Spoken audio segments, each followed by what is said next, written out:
So, hello, welcome back to the Talkoffamepod with your host, Kylie Montigney. And on today's episode of the podcast, we're joined by Luke Waite, who is a singer-songwriter where we talk about his music goals, his new single, Narcissist, how he started out, and much more on this episode of the podcast.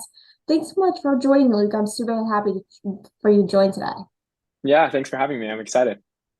So, you just released a brand new single called Narcissist, where it's available on all streaming platforms.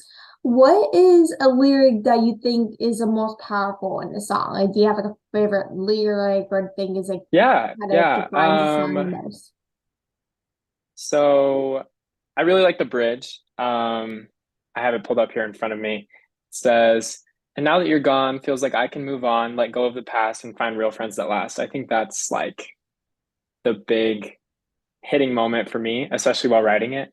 So basically, the song is just about a girl that I was friends with, um, who had some narcissistic tendencies that I was a little bit oblivious to throughout the course of our friendship.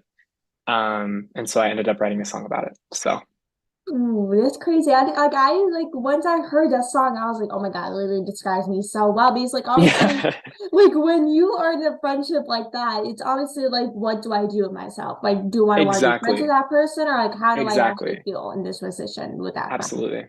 Yeah.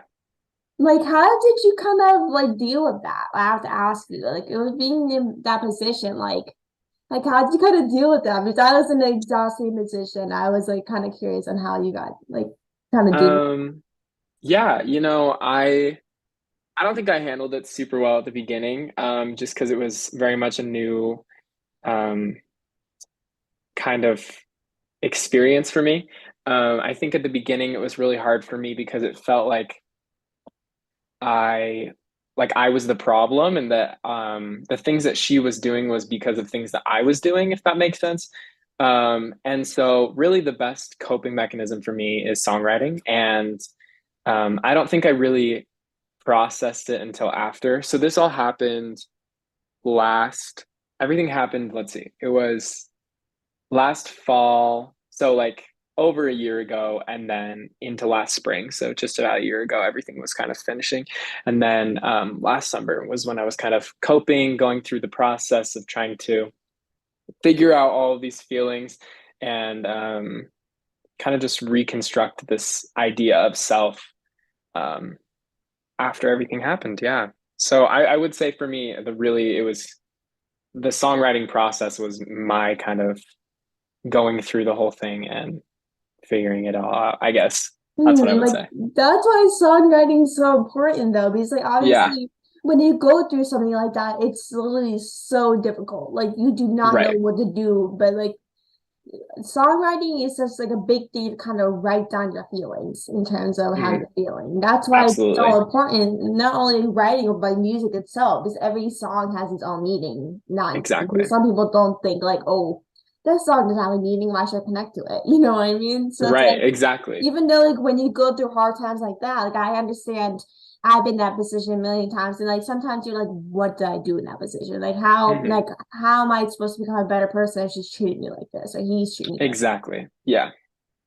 But like how Spot would on. you describe a narcissist? Like how would you describe the song or like Like a person that's a narcissist or like the song itself.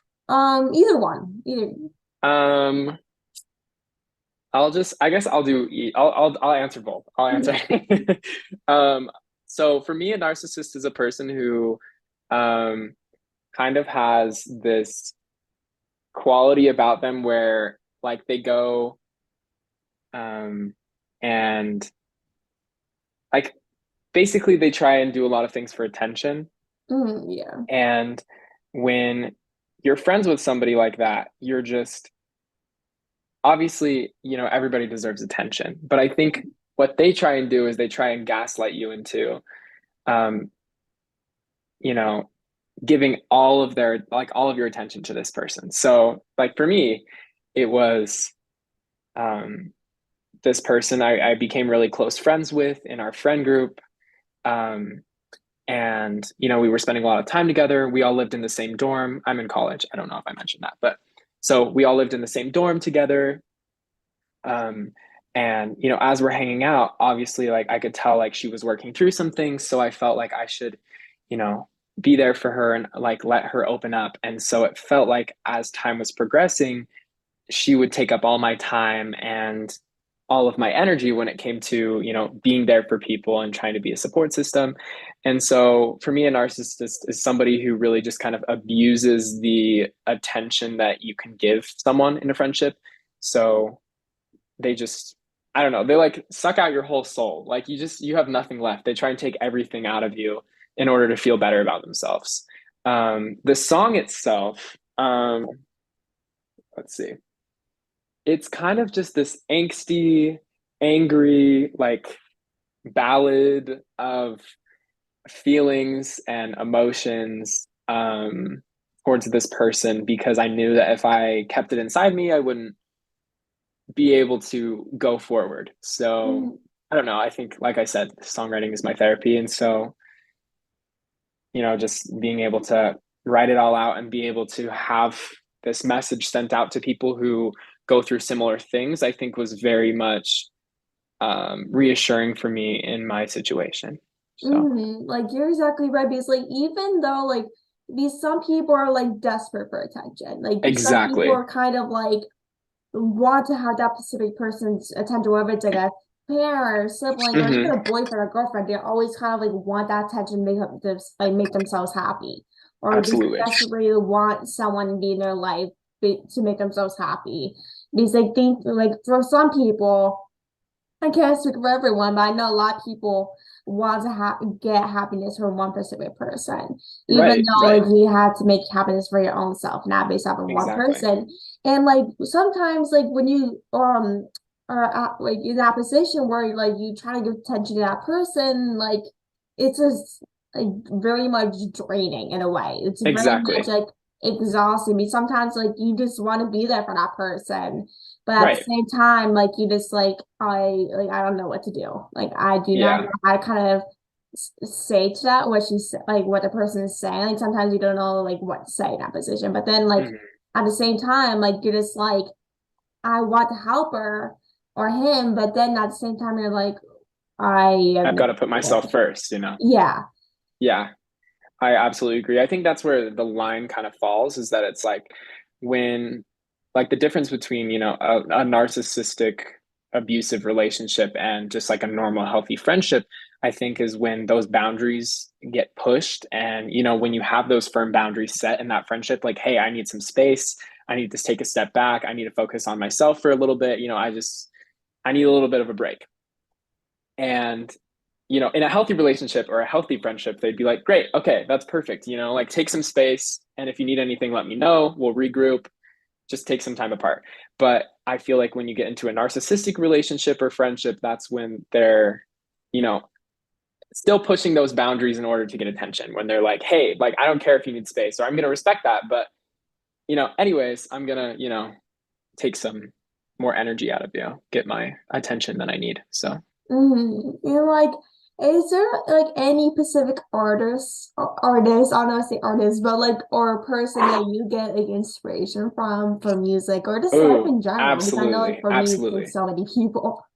Yeah. I'm a huge fan of Taylor Swift. Mm, Who isn't, right? mm, Um, her album Reputation is, I think, a big inspiration for me. It's one of my favorite albums, and I think that this song is very much like the essence of Reputation, like mm, just the anger, the angst, the energy, and the fuel.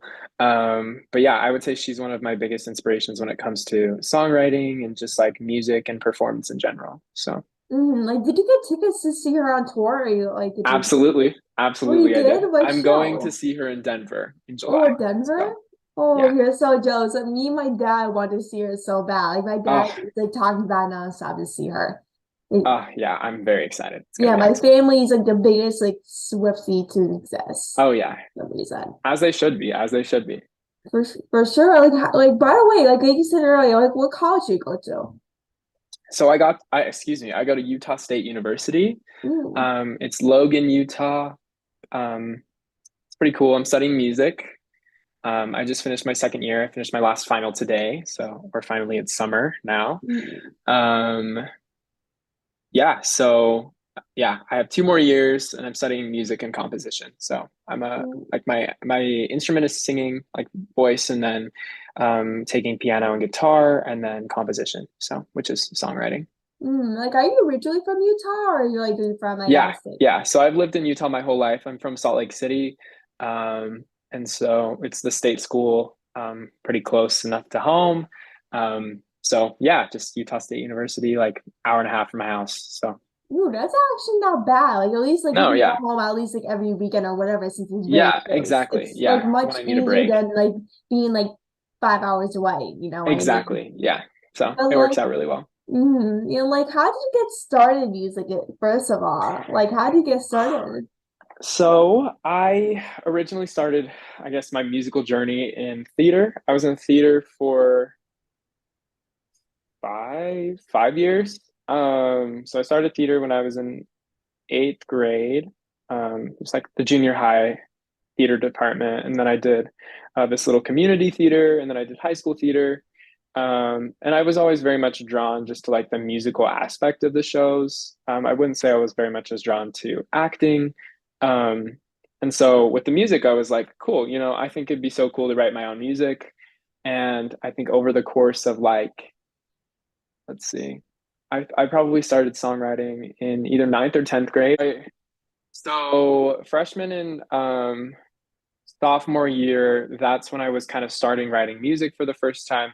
And by music, it was more just like writing poems and like things that I was feeling and trying to, dip my feet in the water and do some rhyme schemes and Mhm. just little things like that. Being like, oh, I'm so cool. I know how to write music, but it wasn't really like an instrument. Like I didn't know how to play any instruments. All I could do was sing. So then it was I was probably 16, 17 when I actually wrote my first song on piano. Um, and that one I don't have released. It's called Be Like You. It's a song that I've written for one of my cousins who's just a big role model for me. And then I probably wrote, so the first song I released is called Heart of Gold that I wrote with one of my friends in high school. Her name's Madison Voss, and she did all the guitar and I did the lyrics. And then my first solo single that I released is called Waiting My Turn. And that one I released in July of 2022. Yeah, so almost a year ago. Yeah, almost a year ago. So definitely long time in the making to finally get to where I am and now studying music in college. So yeah. Like, do you think like being in theater, like, do you like has helped you like become a songwriter? Like, if you didn't do Mm. theater, like, do you think you would ever become a songwriter, or is it kind of was like, oh, I was already kind of like into like music before that? You type. Yeah. I think I've always been really passionate about music. I think my path, like my route of my musical journey would be very different. Because I seem to write more songs that have more musical theater inspiration, it feels like. um, which has its pros and cons. But I think if I hadn't done theater, I probably wouldn't be as passionate about music as I am. Because I think that was very much like a foundational step to being where I am, if that makes sense. Like, do you still do theater in college, or was it kind of like a high school type of thing? Yeah, pretty much just high school. I took um, a tech shop class. It was like what's it called? It's called I can't remember. The name slips my mind, but it's just like a not necessarily like intro to theater, but it was like a theater tech class Mm. that I was like, oh, I should just try this to get my art credit taken care of for school. Um, but I didn't really end up liking it as much as I thought, and I wasn't doing any more community theater, so it's kind of faded out of my life. I don't know if I would go back. I don't know. It would probably take a lot for me to go back to it. I think it's kind of been a chapter that I've closed in my life. Like So even though like you did it for so many years, it's just like in one part of your life they did it for so many years. It's like, okay, this is long gone after I graduate. This is all gone. right.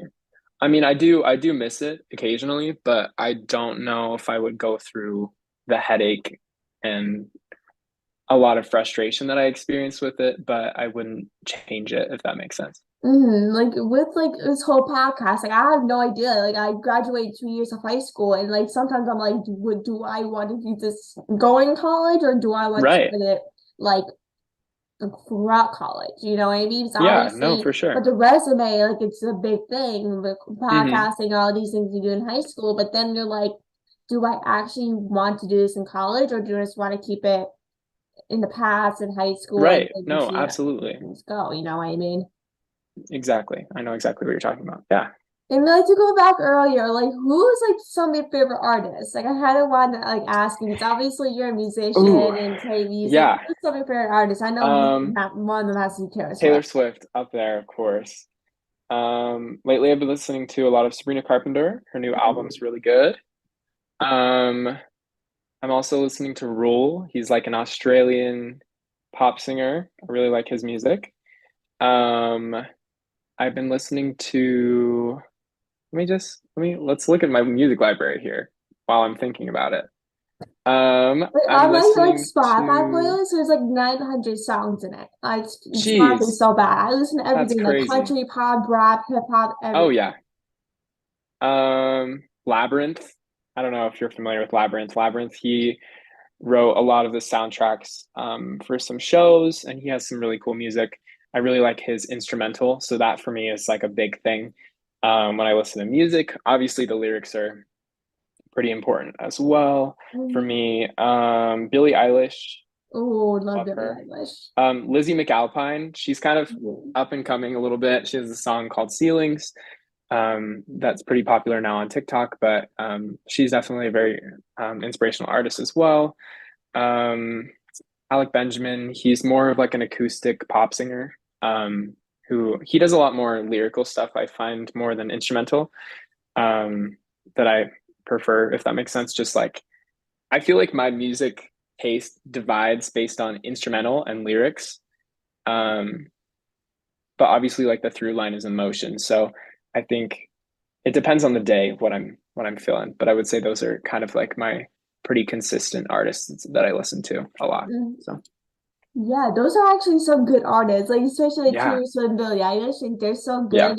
These like based off of like their songs. Like I'm the person that likes upbeat type of songs that has like a Oh good yeah. like, beat and good lyrics to it. Because obviously Hmm.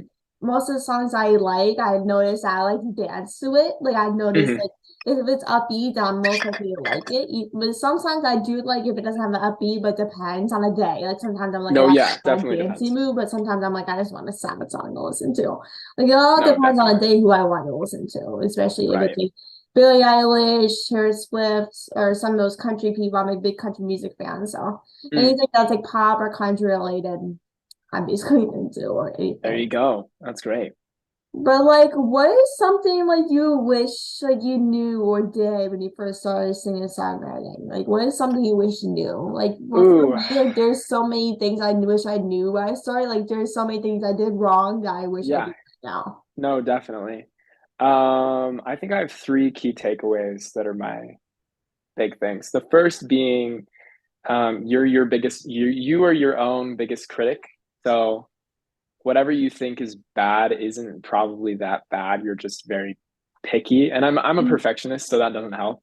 But Same I here. think, I've received a lot of great feedback from my music. And I always I think beat myself up a little bit about like how it sounds or like the production value or like what the words are. So I think that's a big one. The second being just like take my time and not rush. Because I think sometimes I build these deadlines for myself and um, then they kind of fall through and then I feel disappointed. And so I think just taking my time, knowing that like this is all part of the process. Um, and the third being specifically with songwriting, just like write for myself, write my story. Don't try and um, copy or, you know, try and duplicate somebody else's work or story, because I think sometimes I have this thought that I'm like, okay, well, if I want it to be a popular song, it needs to mirror like this story or this structure or this kind of sound. And so I think just writing for myself specifically, like even with songs, like I think sometimes I write for a target audience rather than for myself. So I think just working on trying to write for myself would be a big thing that I wish I could have told myself. And I think that would have maybe sped up the process a little bit on, the frustration that I experienced while writing. Yeah, like those are actually great like things to remember because like we sometimes like a lot of us, even if it's sports or entertainment or Hmm. whatever industry you are in or want to be in, sometimes you just feel like you need to rush yourself to become so Right. popular. Yeah, Even to though be you the might be in best high or school or college or as an adult, like sometimes you're like, oh, I need to be this age to become a songwriter or an actor yeah. or become Yeah. successful. And sometimes you're like, oh, like how do I become like this person? Is there think music is so popular that how do I become so popular that I think I should copy it? You know what I Mm. mean? So, but sometimes you're like, why am I thinking like that? Like, you know what I mean? Like Right. how like it's my of course like you want to be your own success, but then at the same time you're like, I don't know how to become a success. Like how am I supposed Hmm. to get success if I do not know how to do it? You know, like it's Exactly. like Exactly. how do you kind of get off that mindset? Like how did you kind of get that mindset in doing all those things? And basically just being yourself and basically being on your own pace and your own time. Because obviously like sometimes like it's very stressful to go through a deadline or Right. on all these things. I don't know if I've quite figured it out, to be honest. Mm. I think it's such a long process. And I don't think social media helps very much with that, because I know Oh I yeah. compare myself to a lot of other artists that are my age or, in their early 20s, just looking at like, you see Olivia Rodrigo, who's, 2 months older than me. And I'm like, wow, she's released an album, she's won Grammys, she's done all these things. And I go, well, I'm her age. Like, what's wrong? Like, why am I not doing that? I think just some of the things I tell myself is that it's like, everybody is their own person, has their own individual story. And I know there's countless stories of people who found success later in their life and, didn't necessarily know what they want to do until they were like in their 30s, their 40s. So I guess just my advice would be like, you know, trust yourself and um, just find something that you're really passionate about and really work at it, even though there's other people who might be better at it than you. But like if you work hard enough and you love it and you're very committed to it, like it doesn't really matter how good you are at it, because if you're more passionate, obviously that's going to put you at an advantage over people who maybe are just naturally gifted at certain things. So I think just, having something that you're passionate about and just trusting the process that like if this is something I really want, like I'm going to make it happen for myself no matter the timeline. I think that's just what I usually tell myself is that it's like, I want this to happen for me. I want to make it in the music industry.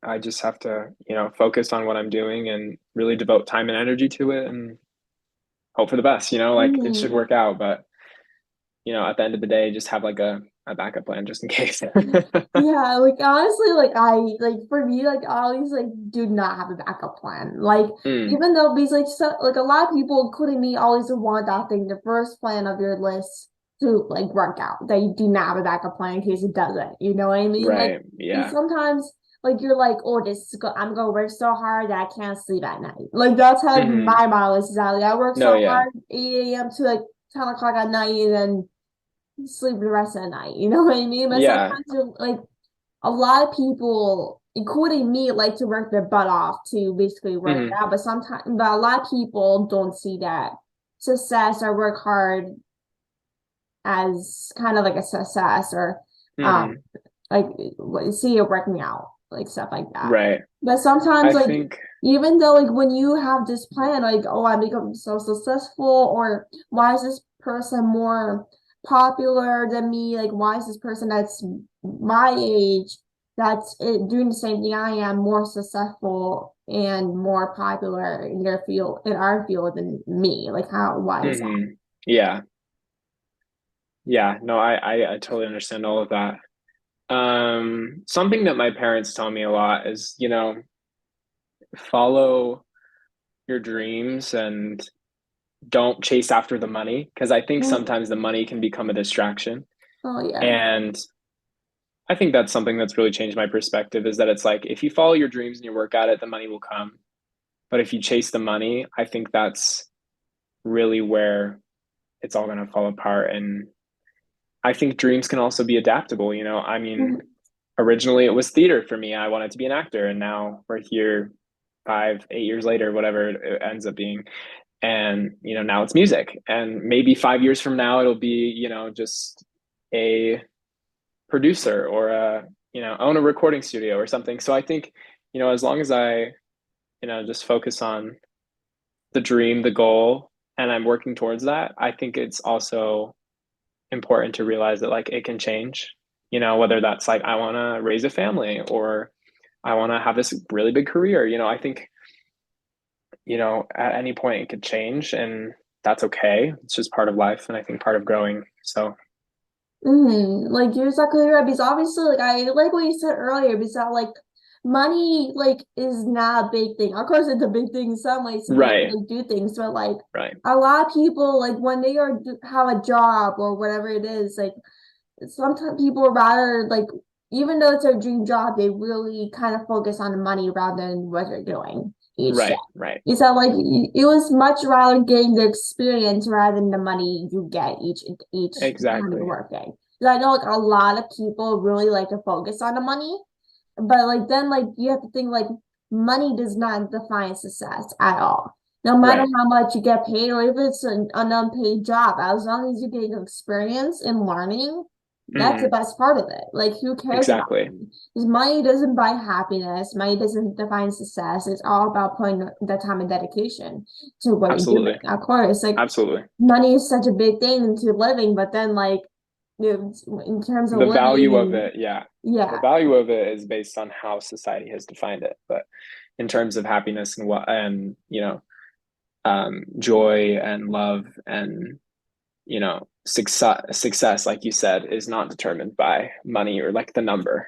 Like, how do like you grow as an artist? I know for you it takes a lot of time and dedication, but like, how do you like take time to grow as a person, and even as an artist? Like, how do you take time? Because I know for me it's hard to kind of balance all that stuff in Yeah. terms of doing my like doing things outside work and all these things. Yeah.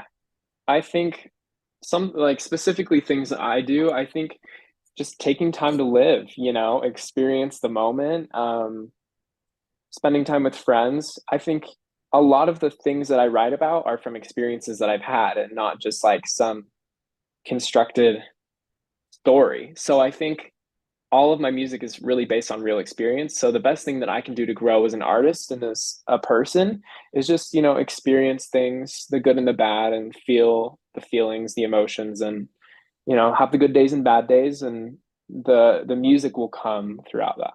So And like, where do you see yourself in 5, 10 years? Like, do you see yourself becoming a big songwriter, like some big artist? Like, I know it's like a long-term goal, but I did not know where I want to be in 5, 10 years. But like, where do you kind of have like a vision for yourself? Like, I know it's kind um of be like, oh, I have no idea what to do, like what to say. yeah, I'm a planner. I'm a very big planner. I like to plan things out to the T. Um, so I'll be graduated from college in 5 years. I hope to have some job in the field, whether that's, just playing some, you know, venues and like touring, or I don't know. I hope to have at least an album released by then, hopefully two. Um, I don't know. I feel like I define my success on experience. So by me saying like Mhm. 5 to 10 years, I'm like listing off my bucket list of things I want to do in the next 5 to 10 years, if that makes sense. Just like, you know, things I've never done. I want to, have my own album on vinyl, or, you know, release a music video, or I don't know, do a collaboration with one of my role models or mentors. And um I don't know. I think that's a tough question. I think there's a lot of things I want to do in the next 5 to 10 years, but I think saying that I want them to be done in the next 5 to 10 years kind of decreases the value of how important they are. I feel like Mm. the Yeah. construct of time is complicated, if that makes sense. Yeah, because like even if it's like a year plan, like you do not know where you see yourself until it actually happens. Right. Exactly. And like, what So, is like some advice for upcoming singer-songwriters are just starting out? I know you're starting kind of out as well, like, but like mhm. based off experience and stuff, like what is some advice for singer-songwriters that are starting out? Um, Soak up as much knowledge as you can about the things that you're passionate about. Um, if you want to be a songwriter, I think listen to a lot of music. Talk to people who are songwriters. I think social media is a great way of doing that. Just sending information back and forth and ideas, just sharing ideas. For me, I think one thing that helped me most was talking to my friend Madison, who had released some music. So just getting on the right track, I think, is the best thing that you can do. So just soak up as much information, whether that's like through YouTube or, learn some instruments or, take a poetry class or whatever. I think that is like the best thing that you can be doing is just investing in the information and the knowledge and the experiences. And if you want to do it, you can do it. And so So like that's it. no matter what, like even though like, you might be a small artist, there's always much time to learn. Even though you might not Exactly. be as big as you want to be, of course, but Hmm. then like it takes time to become big. Exactly. Like Yeah. like Taylor Swift didn't become big in like 2 months, you know what I mean? Right. Like And she's had her ups and downs. yeah, everyone else has their ups and artists, no matter what. Like no one's famous in a day. Success doesn't come Hmm. overnight. It takes At time, no least matter not days, long-term months, and famous, stuff. you know. Yeah, it doesn't happen in a matter of hours or days. It takes Right. months or even years to come to success. Like I've been doing this Exactly. podcast for 2 years and like I know where I want to be. Like no matter how long it takes, like it just like it takes time to come where you want to Hmm. be, you know. Right. Absolutely. And I want to thank you so much for coming on the podcast. It was such a pleasure talking with you. I can't wait to Yeah, see where thank you you. go next couple of years, and I can't wait to see all Yeah. you do. And I look forward to more music from you. And yeah, thank you so much for coming on. I would love time with you. Yeah, thanks for having me. It's been great. Of course. Have a great rest of your day. I You too. thank you so much. Thanks.